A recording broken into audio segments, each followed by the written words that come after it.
Today we're going to be starting Unit 7. Unit 7 is functions, and we're going to start the function unit by talking about arithmetic and geometric sequences. So let's go ahead and get started with that right now. So a few definitions before we get started. One of the things that we need to remember is a sequence is a set of numbers that follows a pattern. A common difference is what you add to get the next number in a pattern. And a common ratio is what you multiply to get the next number in a pattern. Now let's take a look at an arithmetic sequence. So here we are at an arithmetic sequence at example A, and an arithmetic sequence means that we're going to be adding. So anytime that you have an arithmetic sequence, it means to add. So let's take a look at our numbers down here. We're going to fill in the next three terms. So we've got 5, 10, 15, 20. So we need to know what we're going to be doing. So we know we're going to be adding. It looks like we're going to be adding 5. So we go from 20 to 25, 25 to 30, and 30 to 35. So we added 5 every time. So for the sequence above, our common difference is 5 because that's what we added. So anytime it's asking for your common difference, it's asking what thing did you add in order to get the next number in the sequence. And in this case, we added 5, so our common difference is 5. Now let's take a look at example B. So here we are at example B, and again we're talking about arithmetic sequences. So again we're going to be doing adding in order to find the numbers in our sequences. And it tells us to fill in the next three terms. So we've got 6, 3, 0, negative 3. Oh, so our numbers are going down. But we're talking about adding. So how are we going to add something where our numbers are going to go down in our sequence? Well, remember, adding a negative is the same as subtraction. So if we're going to add a negative, that would be the same as subtraction. So if we're going down 3 every time, it looks like we're going to be adding a negative 3. So if I add negative 3 to negative 3, I'm going to get negative 6. Then I'm going to get negative 9. And finally, I would get negative 12. So again, my common difference this time is negative 3 because I added a negative 3 every time. So remember, an arithmetic sequence is always adding. It's not subtracting. So if your sequence is going down and you're adding, then you know that you're going to be adding a negative. Now let's have you try a couple on your own. Here we are at practice number 1 and 2. And number 1 says to fill in the terms for a sequence with a common difference of 4. And number 2 says fill in the terms of a sequence with a common difference of negative 6. So you're going to try these two on your own. Do the best that you can. Pause the video now and then press play again to see if you are right.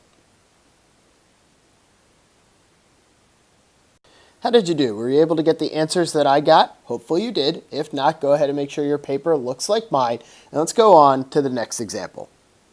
So here we are in example C. We're going to be talking about geometric sequences now. And geometric sequence means that we're going to multiply every time to find our next term. So taking a look at our sequence, I've got 1, 2, 4, 8. So I have to figure out what I'm multiplying to get the next three terms. So let's see. 1 times 2 is 2. 2 times 2 is 4. 4 times 2 is 8. So it looks like I'm multiplying 2 each time. So 2 times 8 is 16. 16 times 2 is going to be 32. 32 times 2 is going to be 64. So now I've got the next three terms in my sequence, and I need to figure out what my common ratio is going to be. And again, common ratio deals with what thing did I multiply by. Okay, common difference is for adding. Common ratio is for multiplying. So since I multiplied each of my terms by 2, my common ratio is 2. Now let's move to another example.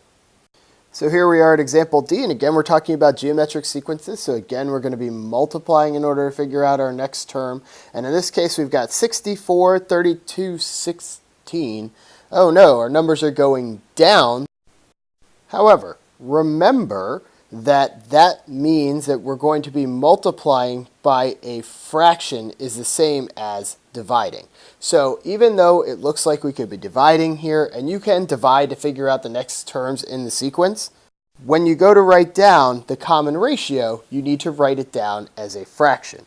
So in this case, it looks like we're going to be dividing by 2, which is okay. It just means that we're going to have to write our answer or our common ratio as a fraction.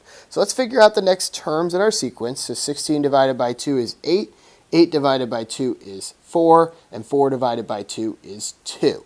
So the common ratio here, since we have to write it as a fraction, is we're not going to write divided by 2. We're going to be writing multiplying by 1/2. So when you have a geometric sequence and you're going to be dividing, or what it appears to look like you're dividing, you're actually multiplying by a fraction, and you need to write your common ratio as a fraction. Now let's try a couple on your own. Here we are at practice number 3 and 4. You're going to try these two on your own, do the best that you can, then press play again to see if you are right. How did you do? Did you get the ones right that I got right? Hopefully you did. If not, adjust your paper so it looks like mine. Notice when I'm using the common difference of 1/4, again, 1/4 would be the next term in my sequence, and then I'm multiplying by 1/4. So 1 times 1 is 1, 4 times 4 is 16. Next term in the sequence, 1 times 1 is 1, 16 times 4 is 64. That's how I was able to figure out the fractions. Hopefully that helps you out. Now let's take a look at another example. Now sometimes you have to have a variable expression from a sequence. So it's important to remember that a variable can represent any number in a sequence. So here in my sequence I have 3, 5, 7, n, and then I don't know the next number. So I need to figure out what term I can use or what expression I can use to represent what's going to come after n. So looking from 3 to 5, it looks like I'm going to be adding 2. To get from 5 to 7, it looks like I'm adding 2. To get from 7 to n, I'm adding 2. So how do I get the next term in my sequence? It's going to be n plus 2. So anytime that I need to figure out the next term in my sequence using a variable, I'm going to write that variable and then my common difference or my common ratio. In this case, it's common difference. I was adding 2 every time, so it's n plus 2.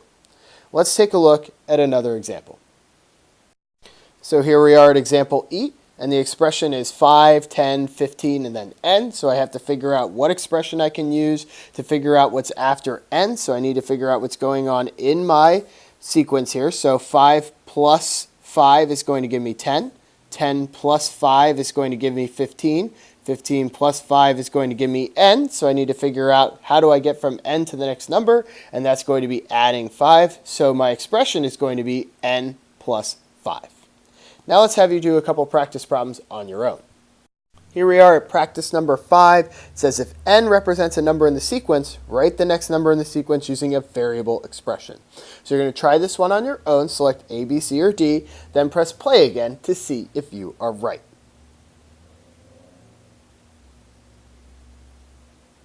How'd you do? Did you select D? Hopefully you did. Notice that the sequence was going down 6 every time, but since we don't have subtraction, we're going to be adding a negative. So in this case, we're going to be adding a negative 6. So our answer is going to be D, n plus negative 6. Now let's take a look at practice number 6. Here we are at number 6. If n represents a number in the sequence, write the next number in the sequence as a variable expression. So again, it looks like in this case that our expression is going to be geometric. So you're going to be multiplying something to figure out the next term in our expression. So I want you to try that on your own. Pause the video now, then press play again to see if you are right.